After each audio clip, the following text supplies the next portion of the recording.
कोण रडलं? अहो या महाराष्ट्राची माती रडली हो. दोनच दिवस झालेत बघा, या महाराष्ट्राची माती सुन्न झाली होती. माझ्या जीवनात पहिल्यांदा मी पाहिलं महाराष्ट्राच्या मातीत करमत नव्हतं महाराज, पण महाराष्ट्रातल्या प्रत्येक जिथपर्यंत अजितदादा पोहोचले होते तिथपर्यंतची माती सुन्न झाली होती. झाडाची पानाशी बोलत होती की दादा एवढ्या लवकर नको, एवढ्या लवकर नको, पण नियती थांबत नाही, काळ थांबत नाही. समाज हंबरडा फोडून रडत होता. ज्याच्या डोळ्यात कधी पाणी येत नाही ना, त्या दगडाच्या सुद्धा डोळ्यात पाणी येत होतं की आमचा अजित दादा गेला. किती लोक रडली महाराज. दुसऱ्यासाठी जगलं ना महाराज, लोक रडतात. समाजासाठी जगलो, अनेकांच्या कामासाठी जगलो. आमच्या बीड जिल्ह्याचे ते पालकमंत्री होते. आमच्या जिल्ह्याचा विकास 10 वर्षात झाला नाही तेवढा गड्यानं 5 महिन्यात नगरचा रोड 4 पदरी केला होता.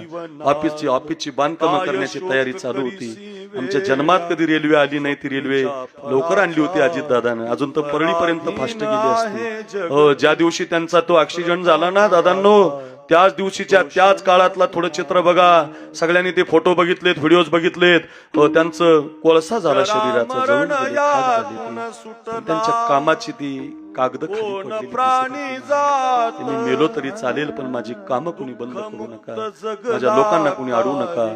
तळागाळातल्या प्रत्येक कार्यकर्त्यापर्यंत, बांध्यापर्यंत, समाजापर्यंत पोहोचलेला एक नेता, त्याला स्वर्गीय म्हणताना सुद्धा आपलं मन दिलावतं. अरे एखाद्या ढगाच्या आड गेलेला सूर्य दिसतो रे, पण अजित दादा नावाचा एक सूर्य आता आपल्याला कधीच दिसणार नाही. नुसती त्यांची भाषणं दिसतील, त्यांचा चेहरा दिसेल, त्यांची तुम्हाला मांडणी दिसेल, तो व्यक्ती आता आपल्या डोळ्यासमोर कधी येणार नाही. काय समाजासाठी किती केलं महाराज. हे बघाकडे आरोप प्रत्यारोप होत असतात, पण दुसऱ्यासाठी जगणारा अजित दादा मात्र जोपर्यंत चंद्रसूर्य तोपर्यंत लोकांच्या ध्यानात राहील महाराज. समाजासाठी जगले, जातीपातीचं राजकारण नाही केलं महाराज. मला आठवतच नाही कोणत्या भाषणात ते जातीपातीचं बोललेलं. माळी काय, कुणबी काय, सगळ्या समाजाला महाराज, मराठा काय, मुस्लिम काय, सगळ्याला आमदार केलं हो.